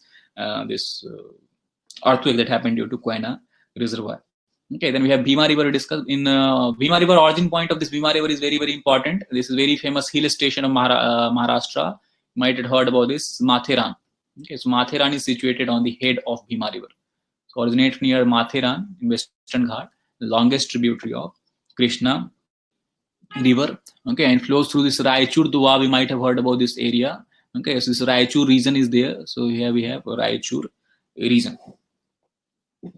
Okay, after that we have one important tributary to Krishna River. Here we have Musi River is there. Okay, that flows. Hyderabad is situated on the bank of Musi River. So Musi is one important left bank tributary of Krishna River. Okay, Musi River. So three important left bank tributaries there: Koyna River, Bhima River, originating from Mathiran Hills, also the longest tributary, and Musi River. On the bank of Musi River, we have the capital city, Hyderabad, that is situated.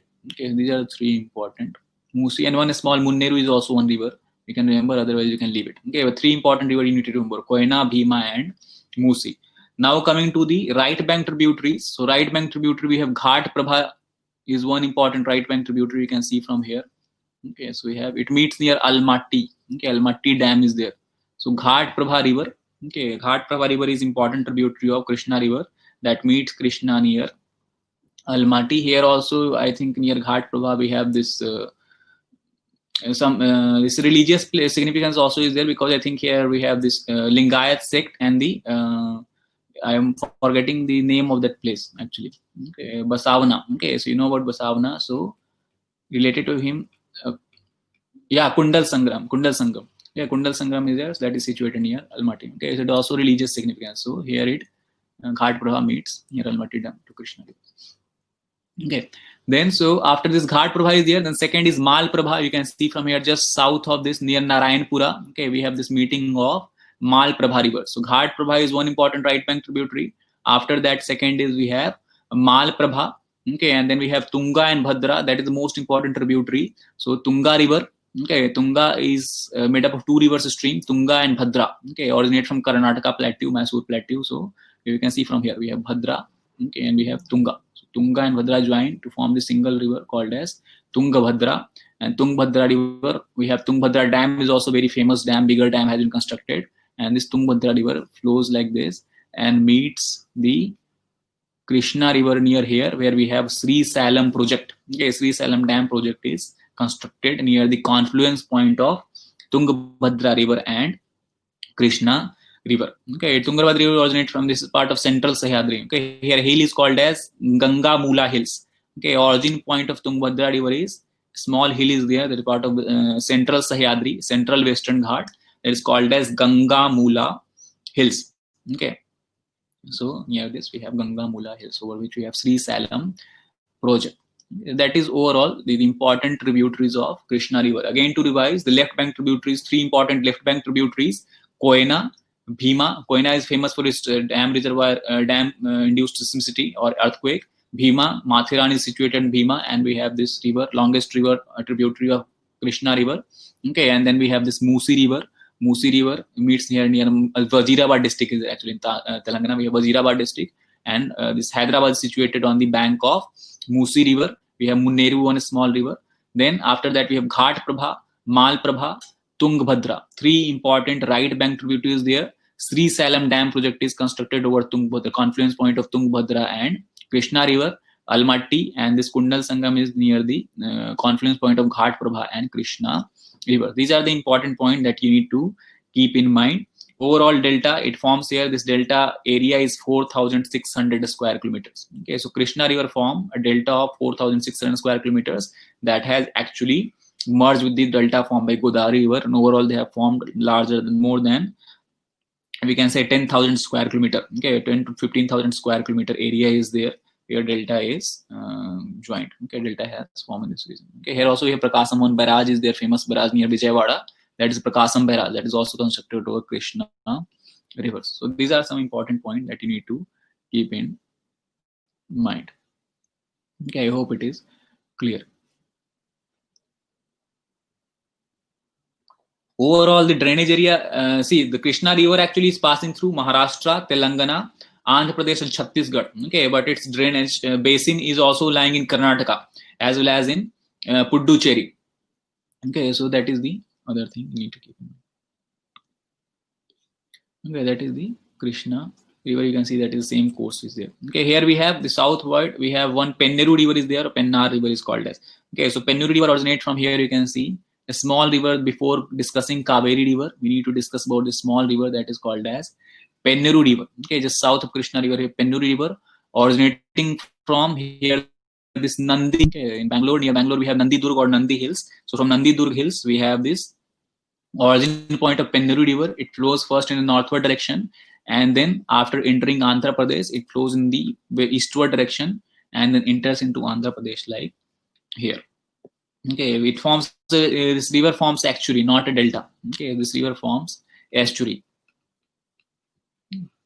So that is the Penneru River. So just name is important, the origin point of important. Okay, otherwise this river is not very significant from other point. Okay, that is the Penneru River. Then two more rivers is there. We have Palar River and Pennar River before Kaveri. So Penneru is there, they discussed. After that, two small streams are there, Palar River and the Pennar River. Okay, Palar River both originating from your this Eastern Ghat region is there. We have this hill name is Melagiri Hills. Okay, that is part of Eastern Ghat. So from Melagiri Hills, on the northern side of Melagiri Hills, we have Palar River, and from the southern side of Melagiri Hills, we have Pennar River.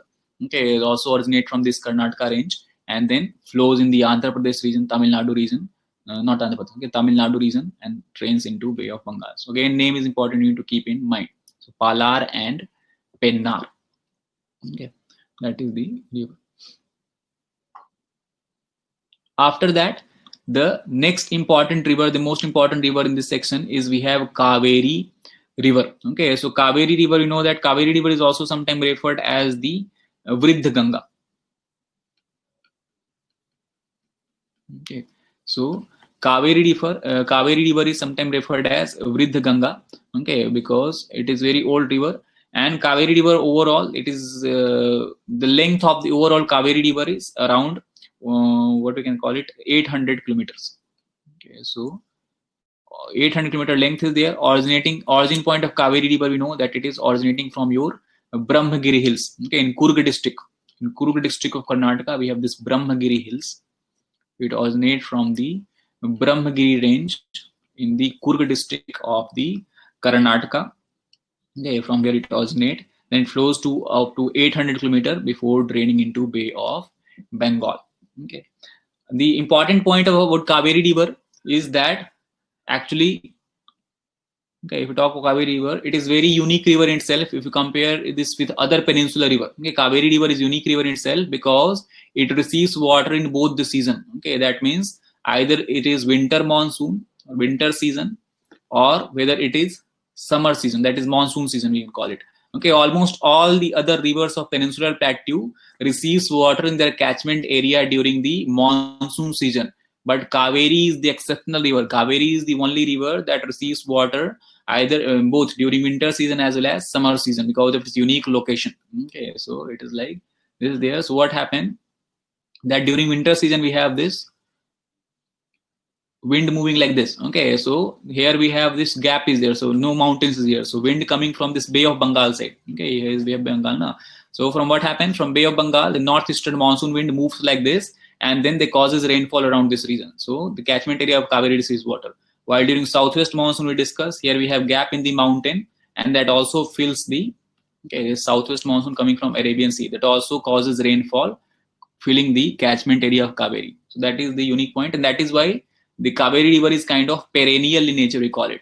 All other peninsular river of India are seasonal in nature because they receive water during only one season. Okay, but this Kaveri river is perennial in nature because it receives water both in winter season as well as summer season, one from southwest monsoon coming from Arabian Sea side, and one from the northeast monsoon coming from Bay of Bengal side. Okay, so that is the important about Kaveri river.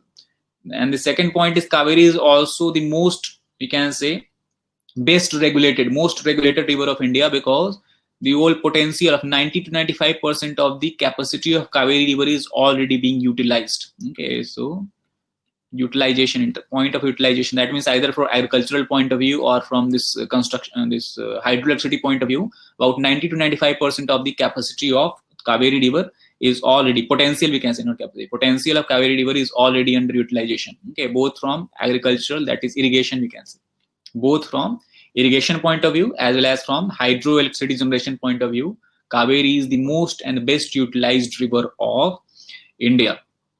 Okay, so that is the Kaveri river, important point. Then we know that Kaveri river actually originates from this Brahmagiri hill. This Karnataka plateau is there. It flows in the Karnataka plateau. Okay, we have Krishnaraj Sagar Dam is there. You know that has been constructed and flows like this. Then suddenly, this is plateau area. Suddenly enters into Tamil Nadu plain regions. Okay, and when it enters Tamil Nadu plain region, I told you before, it forms a waterfall. Okay, this waterfall is called as Sivasamudram. So it enters from Karnataka plateau to Tamil Nadu plain by forming a waterfall. Okay, simple logic is there. If this is plateau, plain will be like this. So if river is flowing over this, what will happen? It will form a waterfall when it coming from plateau to plain. So this waterfall is called as Sivasamudram waterfall. Okay, it is one of the highest waterfall in South India. The height is 101 meter. Okay, so it forms a very big waterfall, 101 meter height waterfall before entering the Tamil Nadu plain. Okay, and then it flows through, cut across the Eastern Ghat. Some part of Eastern Ghat is there. Here, Mettur Dam has been constructed over this river, and it flows in the Tamil Nadu region. Okay, here Grand Anicut is there, and then also like similarly like Brahmaputra river, this river also divides into two major channels. Okay, so this river after reaching Trichy, here we have this district Tiruchirappalli or Trichy. So after reaching Trichy, okay, this river start to form delta and also divide itself into two streams. The other northern stream is called as Koleroon river. So here we have Koleroon river, while the southern side is called as, we have called as Kaveri itself. Okay, southern side we have Kaveri. Okay, that is overall course of Kaveri, originating from Brahmagiri hill, traveling in the Karnataka plateau, descend into Tamil Nadu plain by forming a Sivasamudram waterfall, then flows in the Tamil Nadu plain, forms a gorge in the Eastern Ghat, then flows in the Tamil Nadu plain near Sridangam. It forms, divide into two areas, two streams, Koleroon and Kaveri, and after Trichy, it start to form the delta. Deltaic region start and forms a very big delta. It is about 8,000 square kilometer. So after Trichy, Kaveri river forms a very large delta as large as 8,000 square kilometers in the site. Okay, that is overall about Kaveri. The important tributaries to talk about, the north left bank tributaries will be your Hemavati river is there. Okay, Hemavati. Then we have Simsa river. Okay, name again, just need to remember the name. So Hemavati river, Simsa river. Okay, these are the two important left bank tributaries Kaveri. The right bank tributaries, we have Harangi. Okay, Harangi river. So we have Harangi river, Kabini river. Okay, Kabini river is there. Then we have Bhavani river is there. Okay, Bhavani river also have a dam that is constructed. So we have Harangi, Kabini, Bhavani, and then we have Amaravati. Okay, we have Amaravati river is there. That is a tributary of Kaveri. So these are the few important tributaries of Kaveri. On the left bank side, Hemavati and Simsa. On the right bank side, we have Harangi, Kabini, Bhavani, and Amaravati. Okay, these are the important tributaries of Kaveri river that you need to keep in mind. Okay, that is all about the Kaveri river. Kaveri river is also called as granary of this delta. The deltaic region of Kaveri river is called as granary of South India because of I told you it has become a kind of perennial river because it sees water in the both season, and that is why for water irrigation purposes, water is available throughout the season. Okay, so that is why this it lead to abundant crop production. Okay, whether rice is there or some other crop is there, abundant crop growth happen, and that is why it is sometimes referred as granary of South India. Okay, state-wise through which this river flows. So it starts from Karnataka and flows to Tamil Nadu, and then here also one unit territory is there, that it's Puducherry is there. You can see Karaikal part of Puducherry is situated here. So it also accommodate the union Karaikal. Puducherry, you know, actually four places are there, which is the come under the jurisdiction of Puducherry. We have Karaikal is there, we have Yanam is there on the Andhra Pradesh, and we have Mahe is there on the side of Kerala. Okay, that is the overall this is Kaveri river. Okay, I hope that is clear. Again, only the important thing is remember the tributary, which is tributary of which river and how does, important point I told you. And the last section today we'll discuss about is Vaigai river. Vaigai is the river that originates near this Varusand hill. Here, this is part of Western Ghat. Okay, I told you here in Kerala what happened. Western Ghat divided into several hills. So here we have Varusand hill. So Vaigai river is there that originates from Varusand hill near Kerala, Tamil Nadu border. Okay, near Rameshwaram. Okay, it drains into Bay of Bengal near Rameshwaram. Okay, and here we have Madurai is situated on the bank of Vaigai river. Okay, city is there called as Madurai. Okay, but Vaigai river actually is also sometimes referred as dry channel river. Okay, because most of the time this river does not have sufficient water in its channel, so its channel become very dry. So a small stream is there originating from Varusand hill, that is on the border of Kerala, Tamil Nadu, flows in the Tamil Nadu. The Madurai city is situated, this temple city of India, Madurai is situated in the on the bank of Vaigai river and drains into Bay of Bengal near Rameshwaram Spit Island. Okay, you can see this is the Rameshwaram. This is an example of Spit Island as you discussed before. Okay, so that is all about the rivers, eastern flowing rivers of India. Okay, so dry channel. Dry channel means sometimes it river is present, sometimes the water is present, sometimes it is not present. Okay, so it keeps appearing and disappearing kind of pattern is there. That is the Vaigai river. So I hope that is clear. We discussed all the east flowing rivers of India. In next class is tomorrow we'll discuss the west flowing rivers of India and the difference between peninsular river and the uh, Himalayan rivers. Okay, so that will complete the river system, river topic of India. Okay, and then we'll talk about the climate of India. So that is all for today. If you have any doubt or question, you can ask.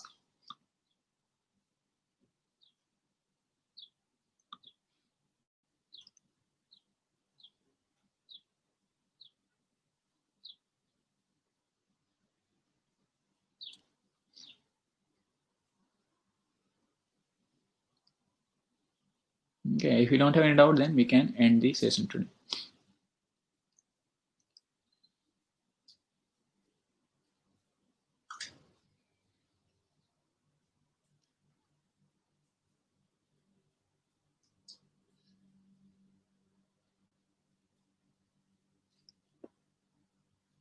Okay, so we'll end the session. Thank you.